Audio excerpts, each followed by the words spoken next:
Celui qui arrose, une plateforme qui promeut les talents et potentiels. Shalom, shalom, bien-aimés dans le Seigneur, que Dieu vous bénisse abondamment de là où vous êtes situés, de là où vous nous regardez, à l'heure que vous nous regardez, que la faveur et la grâce de Dieu reposent sur vous. Amen. Nous sommes sur la plateforme Celui qui arrose, une plateforme qui a vu le jour par une vision qui a été accordée à notre très cher serviteur, révérend apôtre Yves Nathan Kassongo, un père et un mentor pour nous.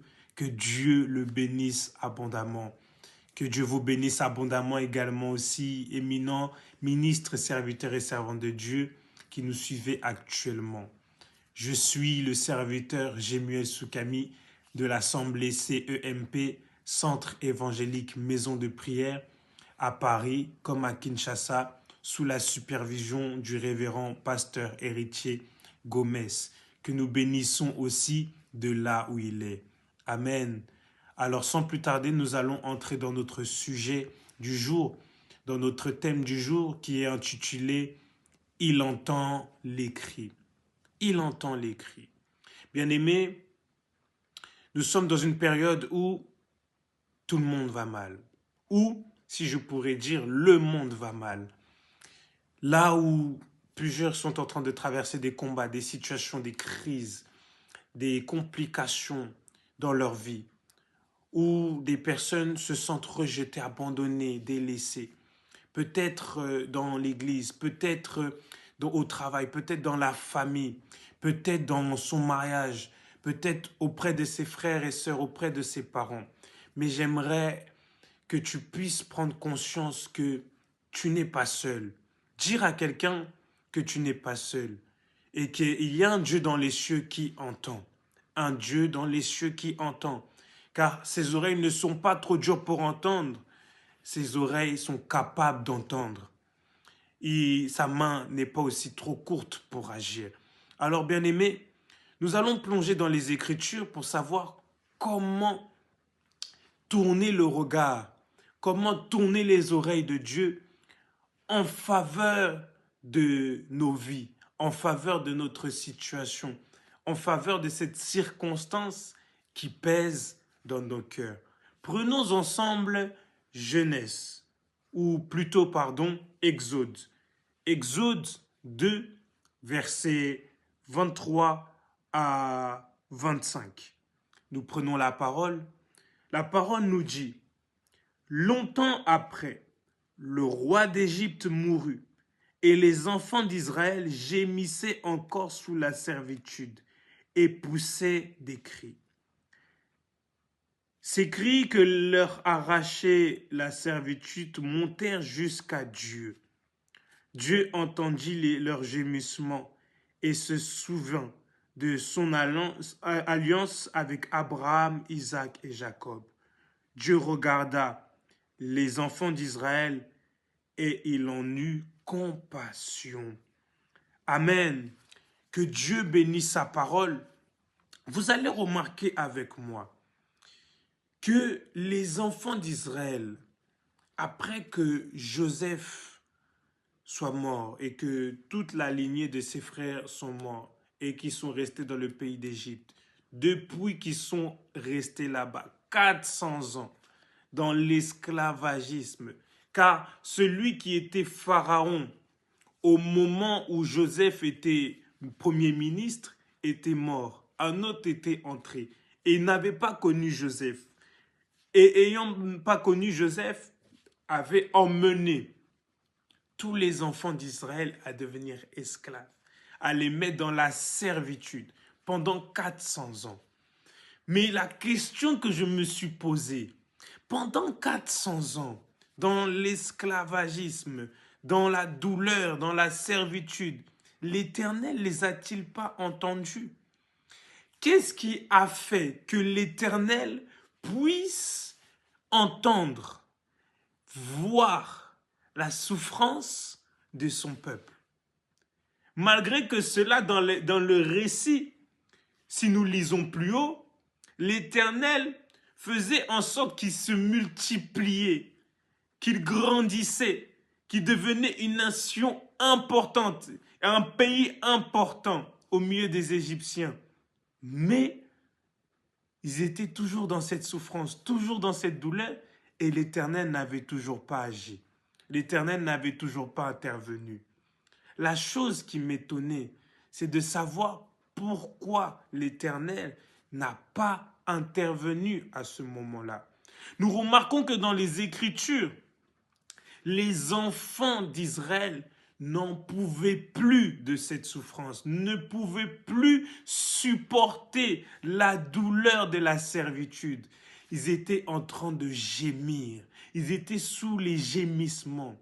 Gémir, c'est exprimer une douleur sans forcément l'exprimer avec force, avec autorité, puissance, c'est l'exprimer avec une retenue, avec un sentiment où tu ne veux pas que ton voisin l'entende, que tu es dans la douleur. Ils étaient en train de gémir, mais l'Éternel n'entendait pas. Ce qui a fait que l'Éternel puisse s'entendre, c'est parce qu'au moment où ils étaient dans les gémissements, ils ont fait sortir un cri. Bien-aimé, verset 23. Longtemps après, le roi d'Égypte mourut. Les enfants d'Israël gémissaient encore sous la servitude et poussaient des cris. Ils demeuraient sous la servitude, dans des gémissements. Et lorsqu'ils ont poussé des cris, la Bible nous dit que ces cris que leur arrachait la servitude montèrent à l'Éternel. Bien-aimé, un cri, c'est un son qui sort instantanément et puissamment, qui fait une alerte, qui appelle à l'aide, un cri de secours, un cri d'alerte, qui fait résonner toute une maison. Si tu es dans ta maison et que ton enfant, d'un coup, commence à crier dans sa chambre, ça va réveiller, ça va te réveiller, t'interpeller pour aller voir ce qui se passe.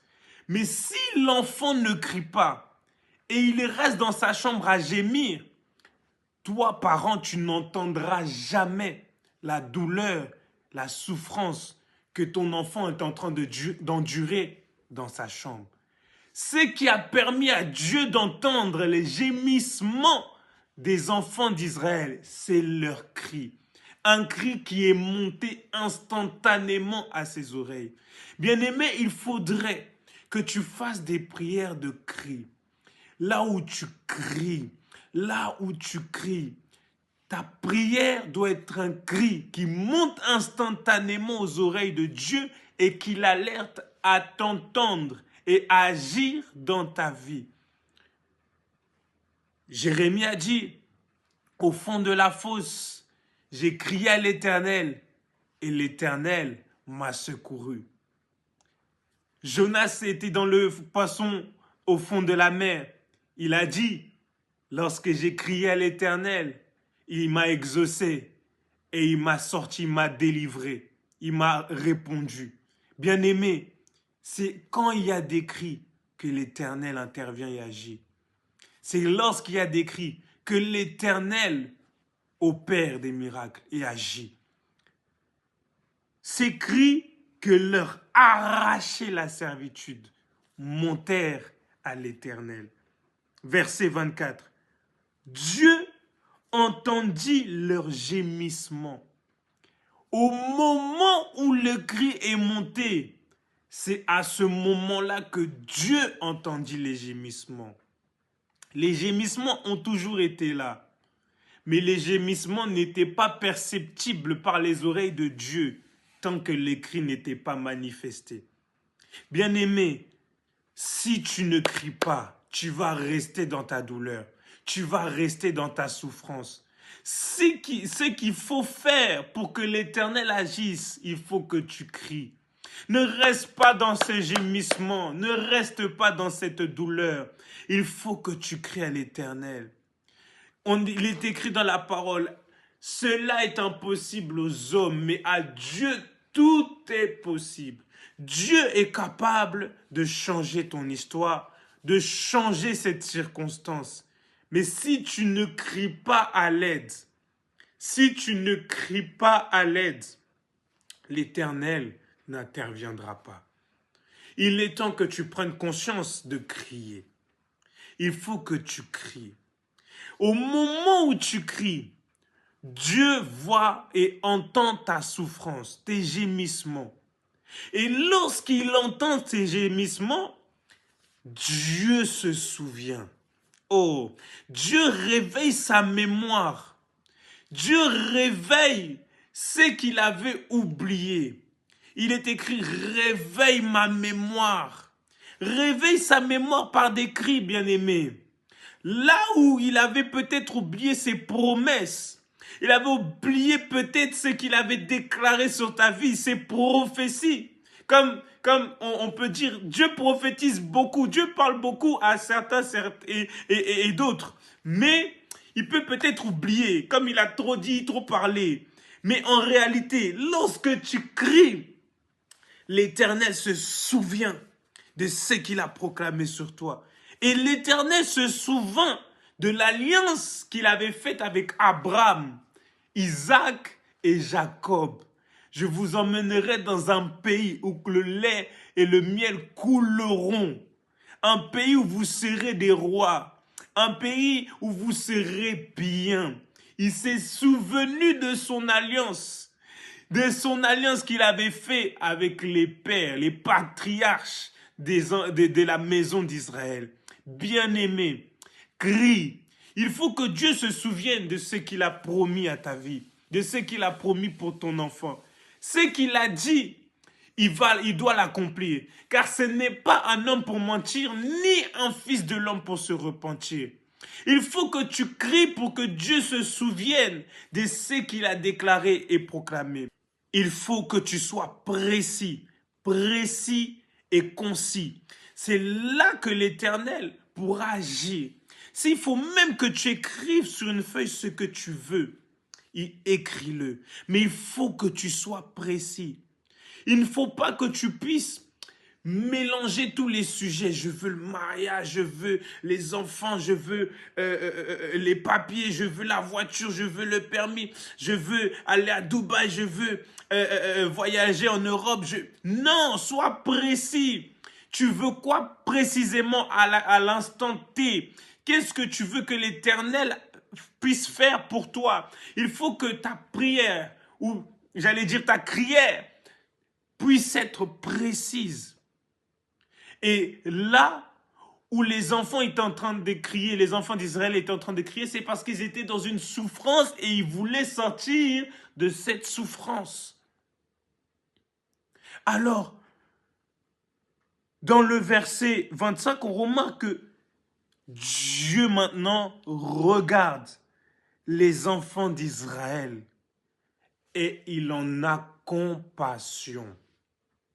Tu as crié, il a entendu, il s'est souvenu et maintenant il pose le regard sur toi. Il pose le regard sur ta vie. Il observe ta situation. Il observe ton malheur. Il observe ta souffrance. Bien-aimé, est-ce qu'il y a quelqu'un qui peut crier pour que l'Éternel puisse le regarder et avoir compassion de lui? Jésus fut ému de compassion lorsqu'il regarda cette foule et il produisit des miracles, des signes et des prodiges. Bien-aimé, il est temps que tu vives ton miracle. Il est temps que tu vives ta bénédiction. Il est temps que tu vives ta solution. Mais il faut que tu cries. Il entend les cris. Il n'entend pas les gémissements. Il entend les cris. Il faut que tu puisses crier.